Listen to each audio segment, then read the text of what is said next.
Have you noticed that your older horse hesitates before stepping down off the trailer ramp? Or that when you bring them in first thing in the morning, they walk out of the stall short and stiff behind, and it takes them 10 minutes of walking before they move normally again? Watching our horses slow down is hard. But what if I told you that their older years do not have to be spent standing in a paddock watching everyone else work? What if I told you there are specific, proven things you can do at home right now to help them loosen up those stiff joints and move like themselves again? You do not have to just stand there and watch them get old. You have real power to change how comfortable they are every single day. Hi everyone, I am Dr. Wade Coleman, your country equine veterinarian. Today we are doing a complete masterclass on keeping an older horse moving. I am going to teach you 5 highly effective, vet-approved things you can do right in your own barn to reduce your horse's daily stiffness, support their joints, and help them move comfortably again. In fact, if you follow these 5 steps, most owners start seeing a real difference in how their horse walks out of the stall in as little as a week or 2. So, grab a cup of coffee, go stand at the fence with your old friend, and hit that subscribe button to join our family of educated horse owners. And let's dive into trick number 1, which starts before your horse ever does a minute of real work. Trick number 1. This one takes about 15 minutes, and it targets the simple physics of joint fluid. Inside every healthy joint in your horse's body, there is a natural fluid called synovial fluid. Think of this fluid like the oil in an engine, but it has one very particular property. It only works properly when the joint is moving. When your horse has been standing in a stall all night, those joints have barely moved for hours. During that long period of stillness, the fluid thickens and goes stagnant, almost like cold grease. At the same time, the cartilage that cushions the joint loses some of its spring. So when your older horse walks straight out of the stall and you get on and ask them to trot, you are asking them to work on cold, thick, unlubricated joints. This is exactly why they feel so stiff and short for the first 10 minutes and then quietly loosen up. That is not your horse being lazy. That is a physical process, and it is completely fixable. The fix is the walking warm-up, and it is the single most underrated thing in horse care. Before any real work, walk your horse for at least 15 minutes on a long rein, either in hand or under saddle, on level ground. No trotting, no circles, no fighting for a frame. Just forward, straight, and loose. During that walk, the movement warms the joint fluid and thins it out, spreading it evenly across the whole joint. Blood flow to the muscles and tendons increases. You are lubricating the engine before you rev it. And do the same thing at the other end. Never put a hot horse straight back in a stall. Walk them until their breathing is normal and their muscles have cooled down slowly. You can add to this with baited stretches. Stand at your horse's shoulder with a carrot piece and slowly draw their nose around toward their girth, then toward their flank, then down between their front legs toward the ground. Hold each one for a few seconds and let them come back on their own. 3 or 4 on each side. Now, please listen to this important safety warning. You must never force a stretch and never pull on the head. Let the horse follow the treat by choice. If they will not turn that far, that is their limit today, and you respect it. If your horse resists sharply, pins their ears, or seems genuinely painful anywhere, stop and call your vet. Pain is information, not stubbornness. Welcome to trick number 2. This is the single most effective, most proven thing you can do to reduce joint stiffness in a horse, and it costs you nothing at all.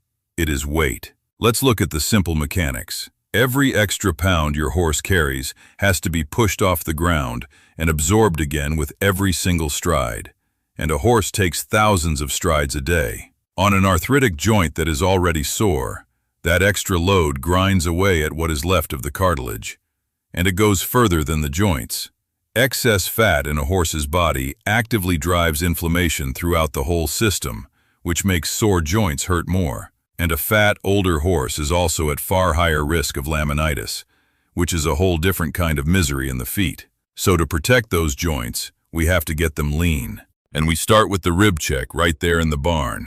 Run your flat hand firmly along your horse's ribs, behind the elbow. You should not be able to see the ribs standing back at a distance, but you should be able to feel each one easily with light pressure, the way you can feel the knuckles on the back of your hand. If you have to dig your fingers in to find a rib, your horse is carrying too much. Then run your hand along the crest of the neck. A hard, firm, cresty neck is a serious warning sign, and it is worth a conversation with your vet. Now, if your horse needs to lose weight, please do not simply cut their food and leave them standing with an empty stomach for hours. That causes ulcers, and it causes stress, and a stressed horse chews wood and paces. Instead, change what they are eating, not how long they eat. Take the sugary, starchy grain out and replace it with a plain, low-calorie balancer that gives them their vitamins and minerals without the energy. Put their hay in a small hole slow feed net so the same amount lasts 2 or 3 times longer. And if your horse is very overweight, ask your vet about soaking their hay, which pulls a good amount of the sugar out of it. Getting real weight off an older horse's frame will do more for their comfort than almost any supplement you will ever buy. All right, here we are at trick number 3. Let's head into the kitchen and talk about the anti-inflammatory spice turmeric, often mixed into a recipe called golden paste. There is genuine science behind turmeric. It contains an active compound called curcumin, which has been shown to work against some of the body's inflammatory pathways. By lowering inflammation through the body, we can help reduce swelling and soreness inside the joint. But plain turmeric powder from the grocery store contains only a small percentage of active curcumin, and on its own, the body barely absorbs any of it. If you want to use it properly, you have to prepare it correctly. To make golden paste, gently cook organic turmeric powder on low heat with water until it thickens. Then stir in a healthy fat such as cold-pressed flaxseed oil and add a very small pinch of black pepper. The fat matters because curcumin cannot be absorbed without it. The pepper matters because it contains a compound called piperine that dramatically increases absorption. Start with a very small amount stirred into their feed and build up slowly over a couple of weeks because a horse's gut hates sudden change. But because turmeric is genuinely potent, it comes with strict rules you need to memorize. First, black pepper can irritate the stomach. Keep it to a tiny pinch, and if your horse has a history of ulcers, skip the pepper entirely and talk to your vet first. Second, turmeric acts as a mild blood thinner. Never give it to a horse with any bleeding problem, a horse on medication that thins the blood, or a horse due for surgery in the next 2 weeks. Third, if you compete, stop right there and check your rules, because turmeric and many herbal supplements are controlled substances under competition regulations and can absolutely get you disqualified. Always run this past your vet first. Okay, trick number 4 is an environmental danger sitting right there in your own barn. I am talking about footing. And this one gets more horses hurt than almost anything else on the list. To a fit young horse, a slippery concrete aisle or a patch of ice is just something to hurry across. To an older horse with arthritis and weakening muscle, bad footing is genuinely dangerous. When a horse feels their feet start to slide, their whole body tenses. Every muscle grips to stop the slip, and that constant bracing is exhausting and makes them sorer. Worse than that, one real slip on concrete or ice can tear a ligament or damage a joint in a second, and in an older horse, that can be the injury they never fully come back from. So we make their footing safe. Put rubber mats down through the barn aisle, in the wash bay, and anywhere they turn tight corners. Concrete is the worst surface in any barn, and mats fix it cheaply. Keep the mats swept, because dust and loose bedding on top of rubber makes it slick again. In winter, deal with ice properly. Sand or grit on the paths to the water and the gate, every single time it freezes. Do not use salt near where horses walk and graze. And an old horse should never be turned out on a sheet of ice, no matter how much they want to go. Watch the other extreme too. Deep sand or deep mud is exhausting for an arthritic horse and pulls on every joint and tendon. Firm, level, even ground is what an older horse needs. And keep their feet under them. Regular trimming every 4 to 6 weeks, because a long, overgrown foot changes how the whole leg loads and makes an arthritic horse far less stable. If your horse is shod and slipping, talk to your farrier about traction options that suit your ground. Now we have arrived at trick number 5, the joint shield. For decades, the industry has pushed glucosamine and chondroitin as the default joint supplements, and honestly, the evidence for feeding those by mouth to horses is weaker than the marketing suggests. But there is a marine supplement with genuinely more convincing research behind it. It is called green-lipped mussel. Green-lipped mussel is a specific shellfish harvested off the coast of New Zealand. What makes it interesting is that it contains an unusual omega-3 fat that appears to block several inflammatory pathways at once, rather than just one. Studies in animals have shown real improvements in comfort and movement, and that puts it ahead of oral glucosamine on the evidence. You can find cold-processed green-lipped mussel powder made specifically for horses, and it is fed by weight according to the label. Most horses eat it happily. But here is the important part.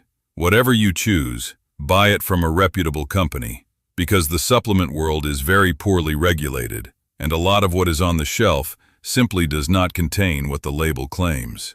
Look for brands that do independent testing, and if you compete, check the withdrawal rules before you feed anything new. Also consider ground flaxseed, which is far cheaper and gives your horse a solid daily dose of omega-3 for general inflammation and coat quality. Now, we have covered 5 things you can start using at home. But before we wrap up today's masterclass, I have a responsibility to you as a veterinarian, and I want to give you the honest truth about joint disease that a lot of websites will not tell you. If you go online, you will find people promising miracle cures. As a vet, I need to tell you plainly that you cannot erase arthritis. Joint disease causes permanent physical changes inside the body, including loss of cartilage and new bone forming around the joint. Once those changes have happened, no kitchen spice and no bucket of powder makes them go away. And this brings me to a vital warning.